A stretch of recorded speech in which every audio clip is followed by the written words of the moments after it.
Hello, and welcome to another episode of the B2B Founder Podcast. I'm your host, Brett Trainer. Today's episode continues on the theme of buyer enablement. Kristin Zhivago joins the program to share her perspective on how to leverage your customer's mindset to grow your business. Kristin is the president of Zhivago Partners. She is also a revenue coach, digital marketing expert, and author of Roadmap to Revenue. And she just published a new guide on our topic today, mindset-driven marketing. At the core of the discussion is really understanding from your customer's perspective why, and in some cases, what they are buying from you. She has been testing this approach with current customers with amazing results. She even has one customer in the travel industry that is growing during this pandemic.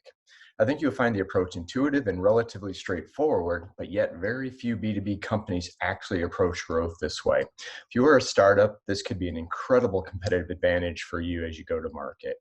We also have a shared passion on how to fix the broken relationship between sales and marketing and why they cannot be isolated. As a reminder, if you listen and enjoy this podcast, please subscribe on your favorite platform and share it with your friends and colleagues that also might enjoy it. Thanks for listening, and now on to the interview.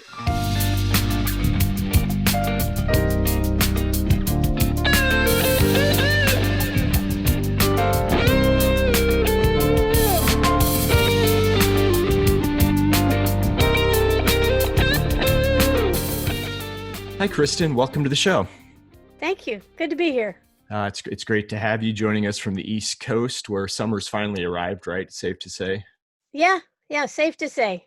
Okay, very good. To get us started, why don't you just tell us and the audience a little bit about, yourself, your firm, what you guys are working on, who you work with before we get into the topic today. Yeah, I've been a revenue coach for some decades now. Started out in Silicon Valley.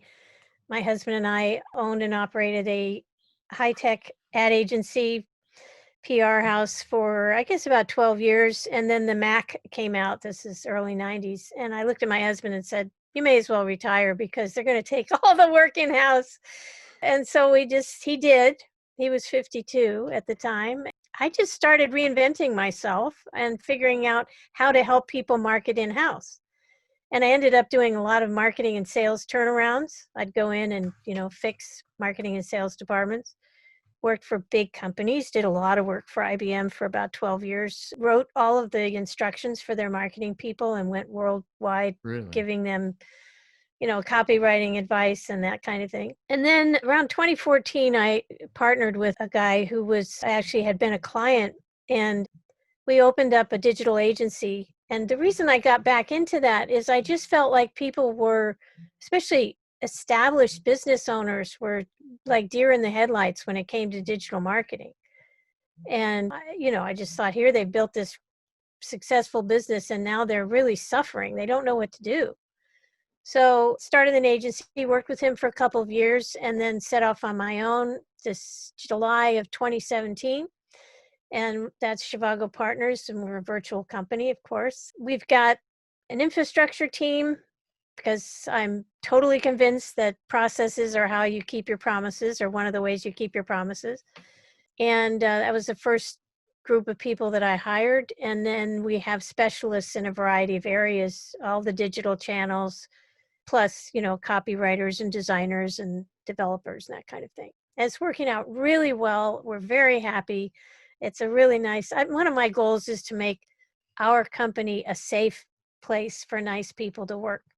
I love it. Yeah, there needs to be more of that. And, I 100% agree with the change to digital. And I still think the vast majority of companies struggle with this, right? It's why I need to do Google ads or buy Facebook ads. And, I love that you start with, the process is how do you keep your promises? I love that slogan. I'll give you full credit when I use it, but, it's so true that a lot of companies just don't pay attention to it. So you're coming up 3-year anniversary here before too long. And Yep. Are you working across the board, B2B, B2C, small, mid-sized companies? Where's kind of your sweet spot?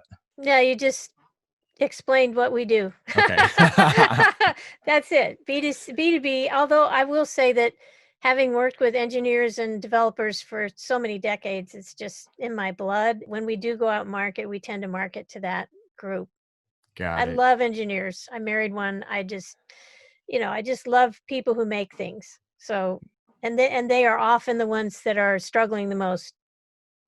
So, No, that is so true. And yeah, because they're process driven, they like step by step and then try yep. to incorporate it. And we're a company And, like and you. marketing doesn't make sense to them. I mean, there's a lot of people running around who are really creative and not engineering thinking. They don't have that kind of process approach, and it drives engineers absolutely up the wall.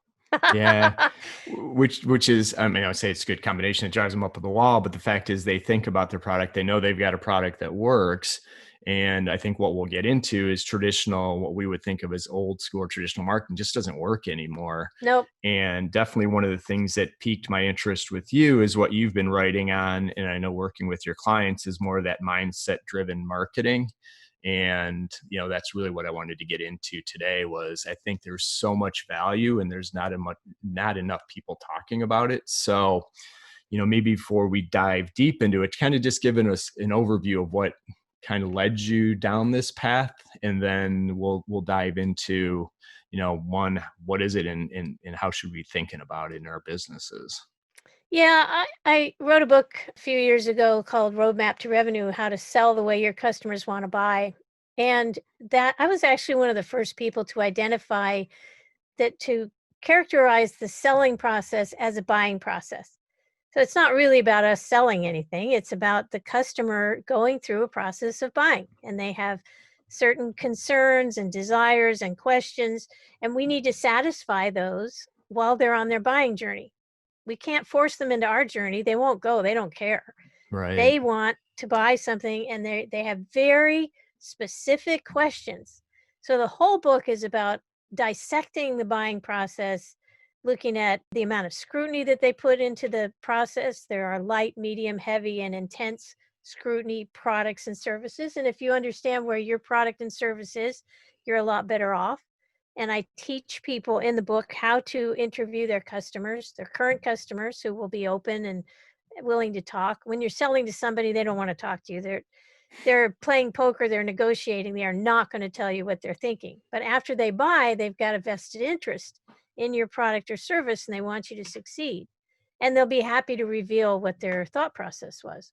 So I've been kind of working on that road for a long time, and people are still hesitant to talk to their customers for some Yeah. reason, which is frustrating. And so I just kept working on that. And then I realized, I guess about 6 months ago, that it's not the persona and it's not the channel.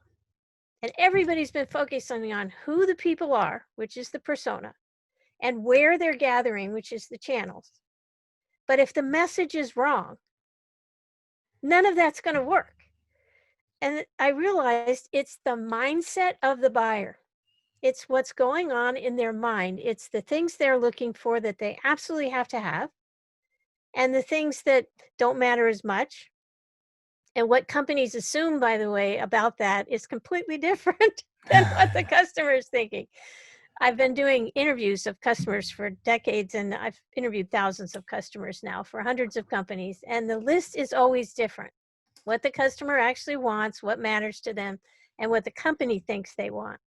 So everybody's been assuming and then going out and with the wrong message and doing these personas, which doesn't really matter. An 80-year-old person will buy the same appliance as an 18-year-old person, and maybe even for the same reasons. So you have to understand their mindset. And the other thing that's come very clear to me recently is the personas don't take into account the moment, the timing.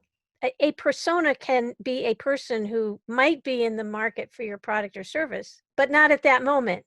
And Right. so no amount of educating them and going, you can sort of get on their radar, but they're not really interested until they have that need. And the minute they have that need, now they're really interested. And then you can get into something I call mindset immersion. I've been using this egg company, Vital Farms, which has all over their packaging, our chickens are happy chickens, and go to the farm and look on the farm in the video, and you can see the farms where the chickens are running around doing chicken things. And they get it. They totally get that what people worry about now with eggs, the mindset is, Are they sitting in a cage in a box, a square foot by a square foot, or are they roaming around? So this mindset thing is really turning out to be a big, big concept. And I'm hoping that people get it. I just want to spread it around because it's very necessary. Yeah, I'm 100% with you. And, I actually wrote not a white paper, it was more of a blog post, a couple of years ago when I was still in management consulting, talking about the buyer has all the power, right? So Oh, it's yeah. not the power, but it's really thinking about the mind shift. And you still hear our sales process, right? I mean, Yeah. you Yeah. can't force it, and companies still try to keep forcing it down that path. And what I think too, that I used to say that the buyers, their approach and their expectations were changing, right, as digital got stronger, especially in the B2B world. The fact is, with COVID and the pandemic, everybody's been forced to go digital, and they're not coming back. So unless your No, they're company not. is still hacking its way to try to process it, it's here finally, right, that we've Yeah. been saying it's coming. So, and just to go back to what you talked a little bit about with the personas, I'm 100% with you. And especially even in the B2B world, you talk a lot about they're trying to solve a problem right within the business. You may have multiple, a buyer and a user. At the end of the day, it's still solving that problem and being there when they're ready to solve it, not making 200 cold calls and getting one person to you hit Yeah. the timing right. So Yeah.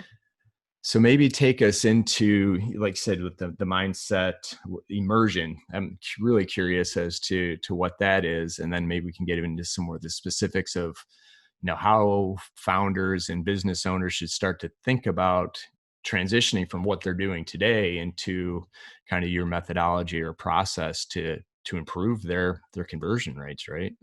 Yeah, there is a process. It does work. It doesn't matter what you're selling. You can follow the process, and it's something that anyone can do. So that's another thing that was a requirement for me if I was going to find a magic bean for marketing. It had to meet that criteria.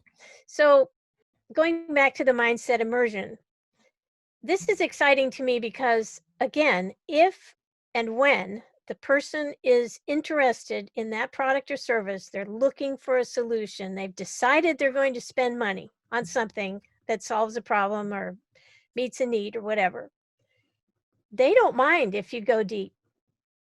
I mean, the egg carton people, if you read my blog, I've got a blog up about it, and it's in a guide that I've written about mindset driven marketing, which we've just put on the market yesterday. The egg carton is completely illustrated. Instead of blank, sort of boring corporate, here's our logo, it says jumbo eggs. Okay, big deal. It shows the chickens and it talks about happy chickens and pasture fed, and they get to roam. They get 108 square feet of roaming space.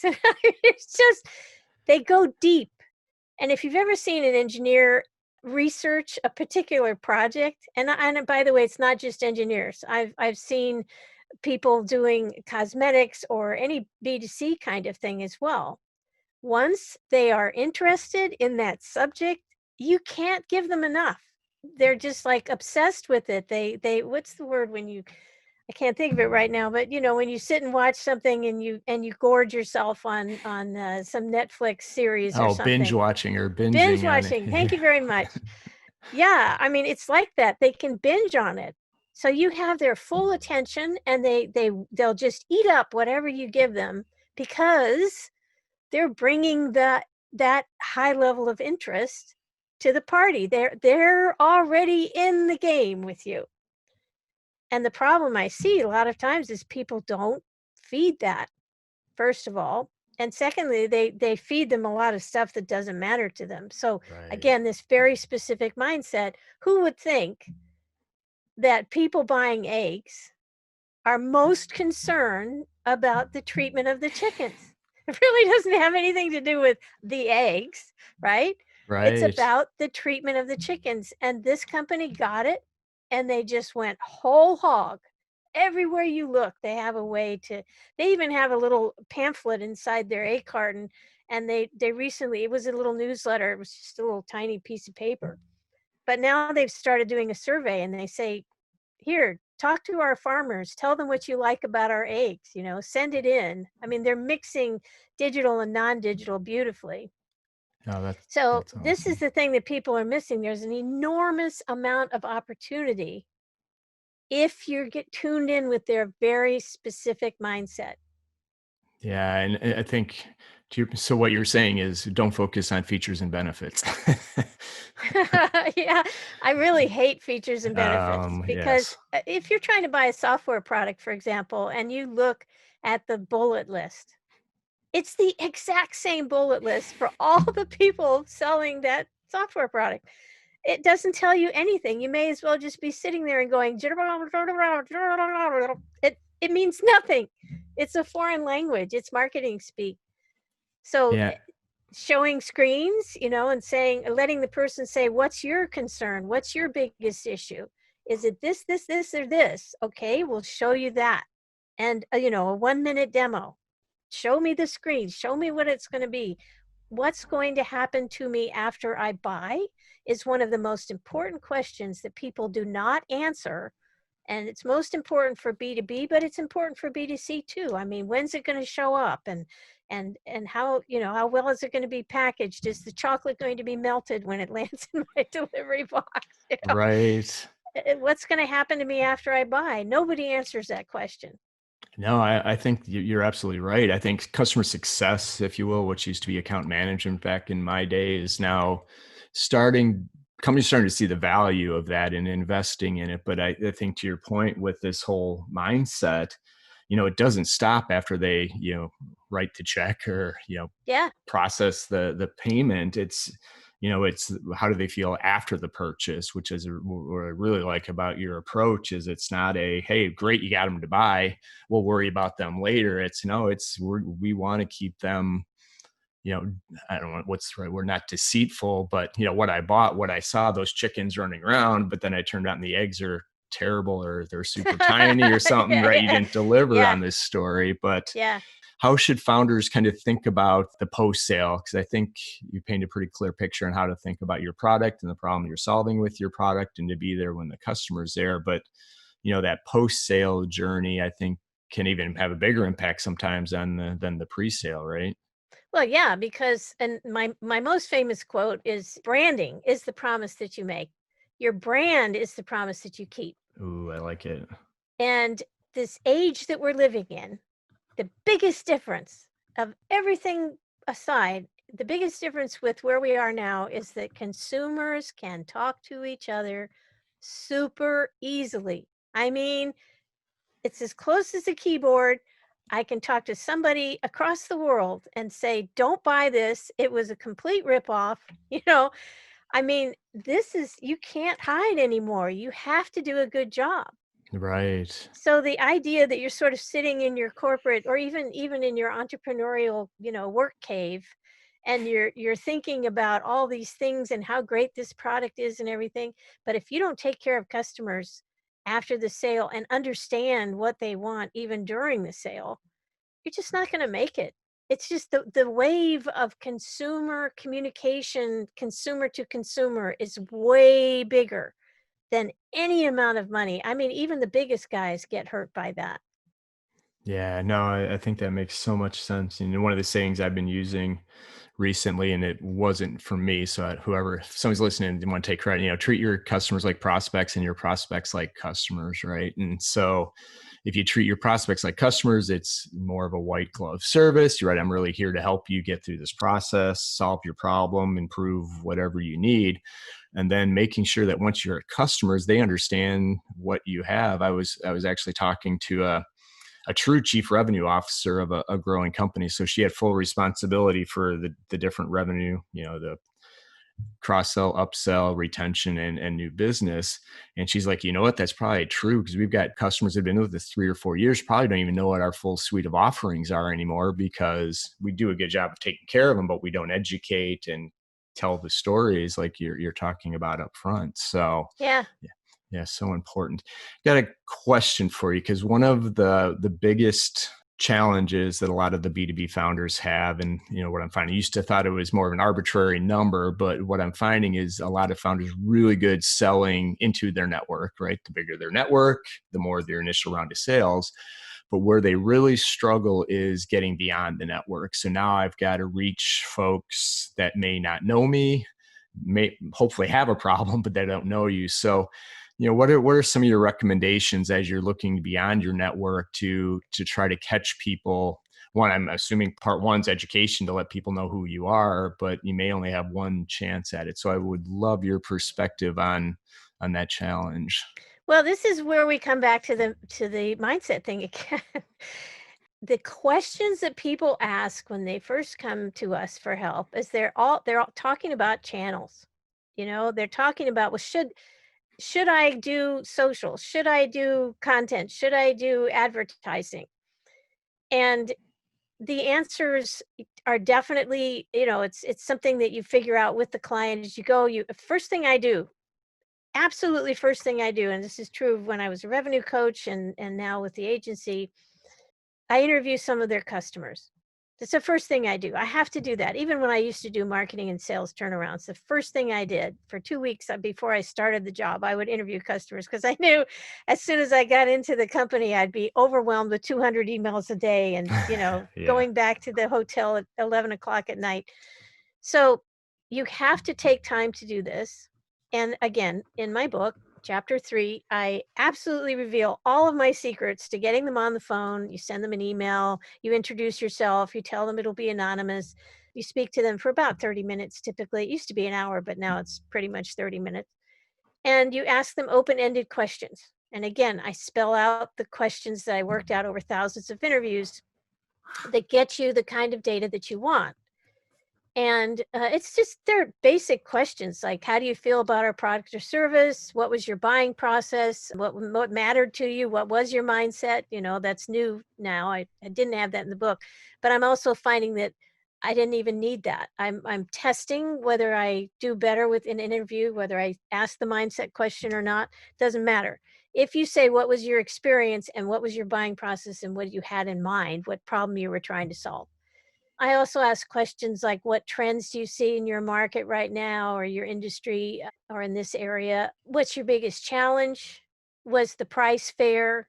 If you were the CEO of this company tomorrow, what's the first thing you would fix? Because now they know the company and they've seen something. And the answers to these questions absolutely open the minds of the people running the company.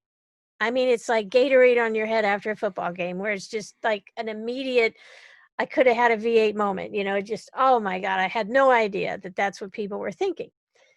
So suddenly you are now in tune with the mindset of the customer. And by the way, for startups, you can call people who might buy your product or service and get as close as you can. But honestly, it only takes 5 to 7 customers to get real bankable data. Right. Certain customers of a certain type. So let's say you've got purchasing agents and a CEO and a specifier. So you need to speak to each one of those types. But 5 to 7 people of a given type will give you bankable data.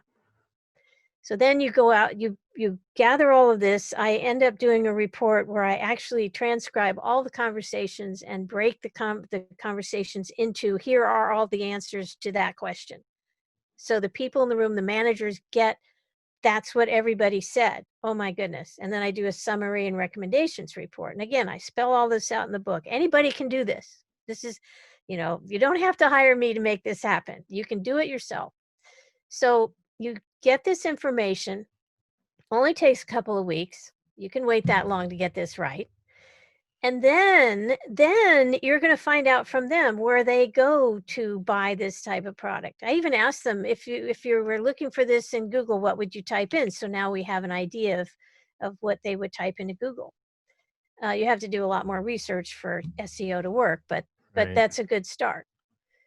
Armed with that information, now you can say, okay, they would be looking for us in these channels, so that's where we need to be. The messages that you will be talking about, the mindset is going to be the thing that makes that channel work for you. I mean, we've taken clients who have been in channels and have not succeeded and they come to us and say, oh yeah, I tried that, didn't work. Well, okay, the message was wrong. You know, Right. you were thumping your chest and saying how great we are and limited only by your imagination and all the stuff that people say. And you change that to, this is your issue. And by the way, the formula is the mindset. You identify it, figure it out. Then you make an offer that appeals to the mindset.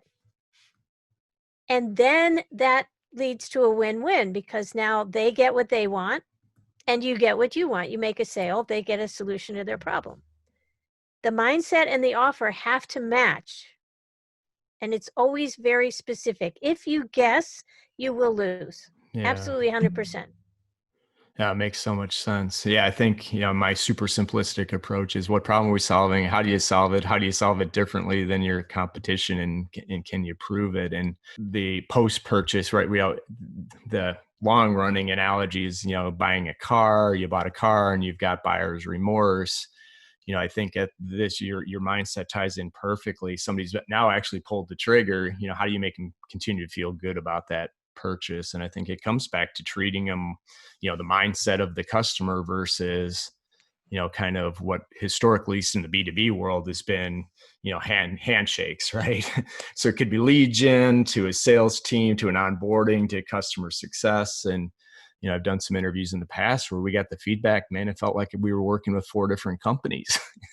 Nobody knew what the other person was talking about. And you used to be able to get away with that. I'm sure you're saying you can't get away with that anymore, especially if somebody in the industry's taken this customer first approach to it. So part of the next question is from a organizational standpoint, right? So if you're flipping around and looking at it from the buyer's perspective, the traditional B2B org has marketing, sales, all the handouts I just mentioned.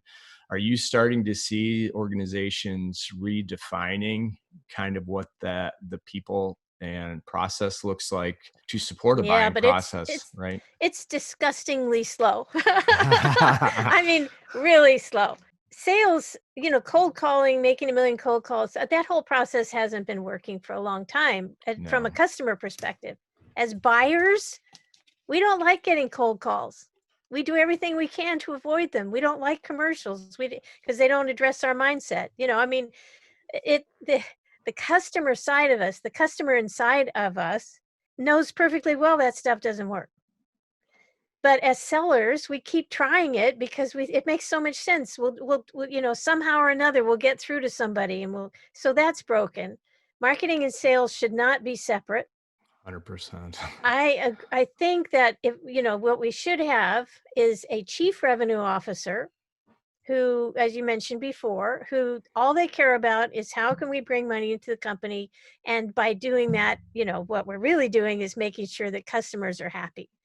So in my company, we have client success managers. That's who the people are that work with customers all day long, with our clients. So you have people who answer the phones when the lead comes in, or the email or the chat or whatever it is, and they are more customer service types. I have a client who is a logistics guy, and he's taken over marketing and now finally taken over sales, and they're just going through the roof. And he's so smart, and he's such a student of management. I love the guy, I love working with him. He's so logical. And they had a couple of salespeople. The salespeople aren't there anymore. And they have a couple of customer service people who understand the product really well. And they're answering the customers' questions when they call in. That's all we want. If we call somebody, we just have questions. We want them to answer our questions. Why is that so hard? It's a great novel approach, right? It's such a great question, man. Yeah. I think we've had in the debate about sales and marketing, not getting along for 20 years. Just give it up. It's a civil war. It's dogs and cats. It's been the same for decades, and it's just stupid. It's really stupid. It's time to just drop the whole thing and look at this holistically from the customer's perspective. Yeah. They have a need. We have a solution. They have questions. We need to answer them to their satisfaction. And then they'll buy from us. They don't want to keep hunting. if they find their solution, they'll be happy to buy from us. Nobody just wants to go around hunting all day long. Forever, right? I mean, you really want to just get on Google or talk to a couple of people. If it's a reference kind of thing, it's deep and it's complex, and you get references, and then you just want to buy it. You just want to solve the problem. Right. 100%. And yes, folks, it is that simple. She's not making it up. I mean, No, people it's make this true. way too hard. And, Yeah. one of my favorite examples recently was, Microsoft returned. I haven't looked recently to see if they're still the largest company, but, they took over that position. And one of the things that drove their transformation was they reorganized their sales force. And basically, when I read the case study, basically what they did was promoted quite a, or maybe not promoted, moved a lot of their sales engineers that were good customer facing sales engineers into those sales roles, because they found the customers, to your point, just wanted their questions answered. And the sales engineers were the best people to answer those questions and help them think about how to solve that problem. And, amazingly, it paid off. So, large, small, it doesn't matter. You're absolutely spot on in the fact of, don't make this more difficult than it needs to be, right? Yeah, and So don't sell me. I mean, people are yes, so over being sold because they've been sold and then they regretted it. To your point about, buyer's remorse. And this is, you keep coming back to B&B. And I will say that when I was doing turnarounds for large corporations, and here I am, this absolutely serial entrepreneur going into these big corporate environments. I mean, IBM, Dow Jones, big companies.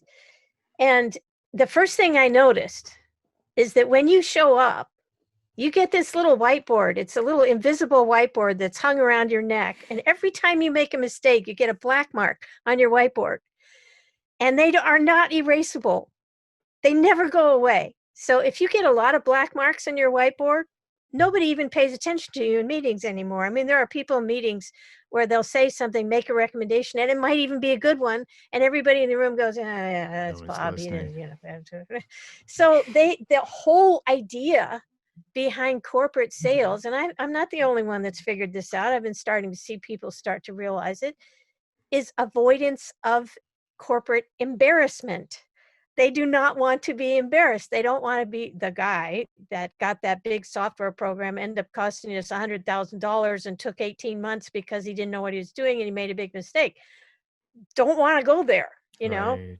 So they're just avoiding that, and selling them makes them immediately put their hackles up and say, uh-oh, they're going to try to talk me into something that I might regret. But if you're talking to a sales engineer who just answers your questions, keeps talking with you, doesn't ever stop to make a pitch, doesn't try to close the sale, just answer your questions, you'll talk yourself into it. Yeah, no, I'm a big believer. And I know we're starting to get a little bit short on time. Before I ask you my final couple of questions, I would highly encourage the audience to go check out your website. It's got a lot of really good content. You can download the new guide that you talked about, Mindset Marketing. There's also links to your book, which I would highly encourage people to check out. You were a pioneer in thinking. I mean, the book came out a few years ago, but you were It came well out in ahead. 2011, and Yeah. I just proofed it all when I had an Audible version done, and I wrote it so it would be, a long-lasting, evergreen kind of thing, and it is. It's still appropriate, and now it's the way you get to mindset-driven marketing. Which is fantastic. So check it out. I'll put links in the show notes for everybody to get there. So before I ask you my final question, what's next for you and the team? I know Mindset Marketing is at the core right now. What's on the horizon? Well, we're just excited about this because it's working so well. I mean, as I said, before we actually went public with it, we've tested it. And even for one client who was in the travel industry, and she's going through the roof, she's getting over, I thought it was 100 leads a month, but it's 200 leads a month. And this is just a small business, that does luxury cruises around the world. And you would think she would really be hurting. Yeah. But we figured out one specific thing that we could say to people, and I'm not going to say what it is because I don't want to, it's her Fair enough. magic Yep. thing, but it just went, it was just amazing. So we're sticking with this for a while. This is big. And I really, again, I want everybody to do this because marketing would start to work. Yes. Yeah. Awesome. Again, fundamentals, right? I mean, you were ahead Yeah. of the revenue curve, and you went from sales ops to revenue ops, but yet it still needs to be back aligning with the buyer, and good things are going to happen if you do it. Yeah. Yeah. So awesome. All right. So last question, which I ask everybody: what is one thing you would highly recommend to folks? It could be personal or professional. What's one thing that's, top of mind for you right now? Yeah. One of the things I've noticed is everybody's getting all stressed out. This is so, and I don't even bother with stress. My husband and I have this thing, which is find it, face it, fix it. And, you just keep finding it, facing it, fixing it over and over again. And if fixing it doesn't work after you try 20 times, well, then you F it. Love it. So, it's just, you just go on with it. You just do the next right thing. As my husband always says, it's like, if it's bad, if it's stressful, okay, just figure out what needs to be done and do it. I don't think we all need to be so riled up and upset about everything. Life is hard. Okay. Yep. Got that. Just go for it. It's okay. Yeah. So that's the main thing. And this goes back to how simple this is. As you said, this is so simple. This is human nature. It's people. And if we think like buyers, we say, oh yeah, okay, that's right. I get it. So as sellers, we need to think like buyers. That's what it boils down to. Yeah. And quit selling, right? Yeah. You're Yeah. problem solvers, and you have a solution that solves their Yeah. problem. And yeah, and, I love it, because one of the things along the lines you said, find it, fix it, was, if you can't change it, don't worry about it. I know Yeah. that's hard Yeah. for some folks, but Yeah. man, if there's nothing you can do, move on, because there Yeah. are things you can fix. So Absolutely. 100%. Good. awesome.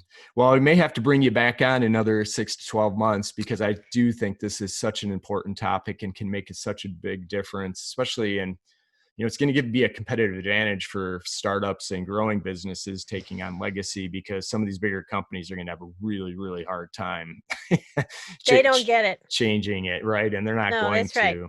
That's right. So really appreciate your time. And one last thing is, what's the best place for people to find you if they want to learn more about you, the company? You can just go to Google and type in Kristin Zhivago. That's one way. But our site is zhivagopartners.com. It's ZHI, Zhivago, like Dr. Zhivago. So that's where you can find everything about me and the book and the guide and all that stuff.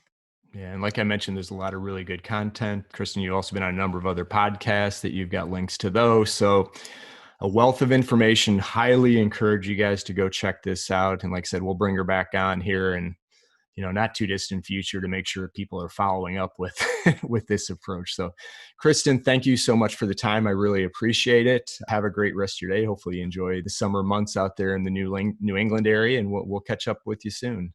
Sounds good. Thank you very much. All right. Thank you. Have a good day. You too.